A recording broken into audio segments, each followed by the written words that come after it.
প্রশ্ন হতে পারে না। রিজিকের দায়িত্ব তো স্বয়ং রব্বুল ইজ্জাত নিয়েছে, এরপরও অনেক মানুষ না খেয়ে মৃত্যুবরণ করে।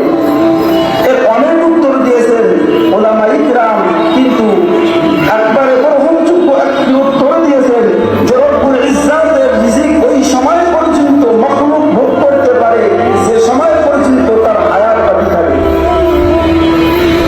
রব্বুল ইজ্জাত মানুষকে এই দুনিয়া থেকে নিয়ে যায় কিছু ওসিলা দিয়ে, কারণ রিজিক তো মানুষের জন্য রব্বুল ইজ্জাত অবধারিত করেছেন। এরপরও মানুষ না খেয়ে কেন মারা যায়? মুফাসসিরিন ইকরাম বলেন, কিছু মানুষ রব্বুল ইজ্জাত এই পৃথিবী থেকে তুলে নিয়ে যায় কিছু ওসিলা দিয়ে। কোন মানুষকে রব্বুল ইজ্জাত অসুস্থ করে এই দুনিয়া থেকে নিয়ে যায়, আবার কোন মানুষকে রব্বুল ইজ্জাত অ্যাক্সিডেন্টে এই দুনিয়া থেকে নিয়ে যায়, আবার কোন মানুষকে অগ্নিকুণ্ডের মধ্যে আগুনের মধ্যে মানুষকে পুড়ে এই দুনিয়া থেকে নিয়ে যায়, আবার কোন মানুষকে ওই সাগরের মধ্যে ডুবান্ত অবস্থায় দুনিয়া থেকে নিয়ে যায়। এটা রব্বুল ইজ্জাত মানুষকে এরকম ওসিলা দিয়ে দুনিয়া থেকে নিয়ে যায়। যদি আমরা বলি হুজুর যে কিছুদিন যদি মানুষটা খাইতো তাহলে বাঁচতে পারতো, সে যদি সতর্ক থাকতো অ্যাক্সিডেন্ট হতো না, কারণ এটা আমাদের ভুল ধারণা। কারণ রব্বুল ইজ্জাত যার যেখানে মৃত্যু লেগেছে যেভাবে হোক তার মৃত্যু ওই জায়গায় হবে। রব্বুল ইজ্জাত পবিত্র কোরআনুল কারীমের মধ্যে বলেন, ওয়া মা মিন দাব্বাতিন ফিল আরদি ইল্লা আলাল্লাহি রিজকুহা। এই জমিনের মধ্যে এমন কোন মাখলুক নাই যে মাখলুকের রিজিকের দায়িত্ব রব্বুল ইজ্জাত নেন নাই। সমস্ত মাখলুকের রিজিকের দায়িত্ব রব্বুল ইজ্জাত তার নিজ কুদরতি হাতে নিয়েছেন।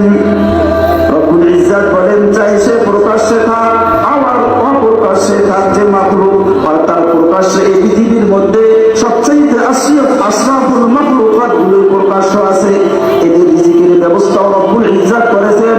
ওই সাগরের নিচে যে মাছটি আছে, যে মাছটিকে আমরা দেখতে পারি না, এই মাছেরও রিজিক রব্বুল ইজ্জাত করেন।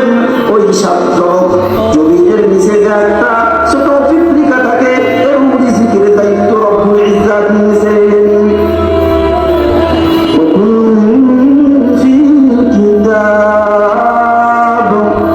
রব্বুল ইজ্জাত বলেন, শুধু প্রকাশ্যে অপ্রকাশ্যে এগুলো রিজিক দিয়া বিশেষ করি নাই। কোথাও কোন জায়গায় কি অবস্থায় মাখলুক আছে এ খবর আমি রব্বুল ইজ্জাত জানি, কারণ ইন্নাল্লাহা আলিমুন বিযাতিস সুদূর, যে রব্বুল ইজ্জাত মানুষের অন্তরের খবর জানে, ওই রব্বুল ইজ্জাত এই পৃথিবীর মধ্যে যত মাখলুক আছে এই মাখলুকগুলোর খবর জানে। মাখলুকগুলো কি অবস্থায় আছে, কোন জায়গায় আছে, কিভাবে চলাফেরা করতেছে, সমস্ত কিছু খবর রব্বুল ইজ্জাত রাখেন। তাই কবি বলেন, জাগা জি লাগানে কি দুনিয়া নেহি হায়, ইবরত কি জাহান তামাশা নেহি হায়। ও দুনিয়ার মানুষ, তোমরা এই পৃথিবীর মধ্যে আসার পরে রং তামাশার মধ্যে লিপ্ত হয়েছো, মনে করেছো রব্বুল ইজ্জাত আমাকে দেখে না, মনে করেছো রব্বুল ইজ্জাত আমার থেকে একটু আলাদা হয়ে গেছেন, আমাকে দেখতেছে না, আমার ওপর রব্বুল ইজ্জাতের কোনো হুকুম লায়েক হয় নাই, এ কথা বলেন নাই। কারণ কবি বলেন, রব্বুল ইজ্জাত তোমরা যেখানে থাকো না কেন রব্বুল ইজ্জাত তোমাদেরকে দেখতেছেন, তোমাদের রিজিক তোমাদের কাছে পাঠিয়ে দিতেছেন, তোমরা কি করতেছো এই বিষয়ে রব্বুল ইজ্জাত অবগত রয়েছেন। জায়গা জি লাগানে কি দুনিয়া নেহি হ্যায়, এই দুনিয়াটা তামাশার জায়গা নয়, ইবরত কি জাহে তামাশা নেহি হায়। এই পৃথিবীর মধ্যে প্রেরণ করা রব্বুল ইজ্জাতের একটা উদ্দেশ্য আছে, উদ্দেশ্য ছাড়া কোনো কাজ মানুষ করেন না। ঠিক ওই রকম ভাবে রব্বুল ইজ্জাত এই পৃথিবীর মধ্যে আমাদেরকে প্রেরণ করেছেন একটাই উদ্দেশ্য, ও বান্দা তোমরা আমার ইবাদত করবে। আমি রব্বুল ইজ্জাত যত মাখলুকগুলো সৃষ্টি করেছি সমস্ত মাখলুকগুলো তোমার ইবাদত করবে। তাই আজ আমরা লক্ষ্য করলে বুঝি যে গরু ছাগল মহিষ যতগুলো মাখলুকাত রব্বুল ইজ্জাত সৃষ্টি করেছেন, গরুকে আমরা যদি বলি ডান দিকে যা, গরু ডান দিকে যায়, গরুকে যদি তুমি বাম দিকে যাও বাম দিকে যায়। অর্থাৎ রব্বুল ইজ্জত বলেছেন, ও বান্দা, তোমরা যখন আমার ইবাদত করবে, সমস্ত মাখলুকগুলো তোমার ইবাদত করবে। কথা কি ঠিক? প্রত্যেকটা প্রাণী রব্বুল ইজ্জত রিজিকের ফয়সালা করেছে। আর রব্বুল ইজ্জতের যে একটা খাতা রয়েছে, যে খাতাকে আমরা বলি অর্থাৎ রেজিস্ট্রেশন খাতা বলি, এই খাতার মধ্যে সমস্ত মখলুকাতের নামগুলো লিপিবদ্ধ করে রাখা হয়েছে। এই আয়াতের আলোচ্য বিষয় নিয়ে ইমাম কুরতুবী রাহমাতুল্লাহি আলাইহি আশআরী গোত্রের একটি ঘটনা বর্ণনা করেন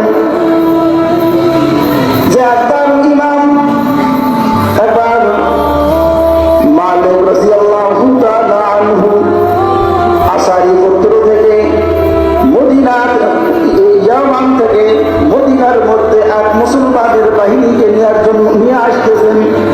প্রতিমধ্যে রাস্তার মধ্যে তাদের যে খাবার গুলো ছিল সমস্তগুলো শেষ হয়ে গেল, যে পানিটা ছিল পানিটাও শেষ হয়ে গেল। এরপরে তাদের মধ্যে একটা পরামর্শ করে বলল, ওগো ভাই আশআরী, আমাদের মধ্যে তো কারো কিছু নাই, আমাদের যে মাল সামান ছিল সমস্তগুলো শেষ হয়েছে, এখন আমরা তো ক্লান্ত অবস্থায় কি খাবো?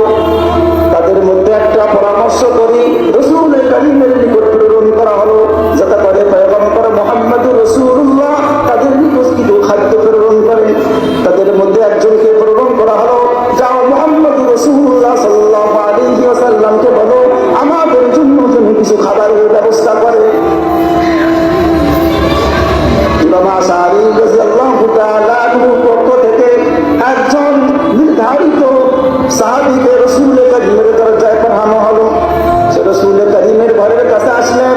আসার পরে দেখেন রাসূল কারীমের সুমধুর কণ্ঠে ভেসে আসতেছে, ওয়ামা বিন দাব্বাতিন ফিল আরদি ইল্লা আলাল্লাহি রিজকুহা।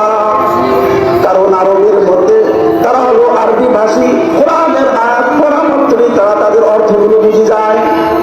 সে অর্থে বুঝে গেল আয়াতের মর্ম অর্থ হচ্ছে, পৃথিবীর মধ্যে এমন কোন প্রাণী নাই যাদের রিজিকের ব্যবস্থা আল্লাহ তাআলা করেন নাই, যাদের রিজিকের দায়িত্ব রব্বুল ইজ্জত নেন নাই। এই আয়াত শোনার পরে সাহাবী রাসূল কারীমকে আর জানালেন না, না জানিয়ে সে আশআরী রাদিয়াল্লাহু তাআলা আনহুর কাছে চলে গেলেন। তাদের কাফেলার মধ্যে যে বলতেছেন, ওগো মুহাজির, ওগো ক্লান্ত অবস্থায় তোমরা এসেছো, তোমাদের জন্য আল্লাহ তাআলার একটা মহান জিনিস অবধারিত হয়ে তোমাদের কাছে আসতেছে। সবাই মনে করতেছে রাসূলকে জানানো হয়েছে, অবশ্যই আমাদের জন্য কিছু খাবার ব্যবস্থা হবে। এরপরে সবাই চুপচাপ থেকে গেল। কিছুক্ষণ পরে দুইটি মানুষ আসলো, এক খাসা রুটি এবং একটা গোস্তের পেয়ালা নিয়ে আসার পরে সমস্ত উপস্থিত মানুষগুলো তৃপ্তি সহকারে রুটি এবং গোস্তগুলো খাওয়ার পরে অনেকগুলো বেঁচে গেল। তাদের মধ্য থেকে ইমাম আশআরী রাদিয়াল্লাহু তাআলা আনহু একজনকে নির্ধারিত করলেন, এগুলো যেহেতু রাসূল কারীম পাঠিয়েছেন, প্রয়োজনের অতিরিক্ত হয়েছে, এগুলো রাসূল কারীমের কাছে পাঠিয়ে দিই, তিনি প্রয়োজন মোতাবেক এগুলো ব্যয় করবেন। এরপরে দুইজন সাহাবীকে দিলেন, যাও এগুলো রাসূল কারীম সাল্লাল্লাহু আলাইহি ওয়াসাল্লামের কাছে নিয়ে যাও। দুইজন সাহাবী রাসূল কারীম সাল্লাল্লাহু আলাইহি ওয়াসাল্লামের কাছে রুটি এবং গোস্তের পেয়ালাটাকে নিয়ে গেলেন এবং রাসূল কারীমকে বলা মাত্র রাসূল কারীম বলেন, আমি তো তোমাদের কাছে রুটি এবং গোস্ত প্রেরণ করি নাই। সাহাবী দুইজন লিখিত বর্ণনা করলেন, ঘটনাটা শুনে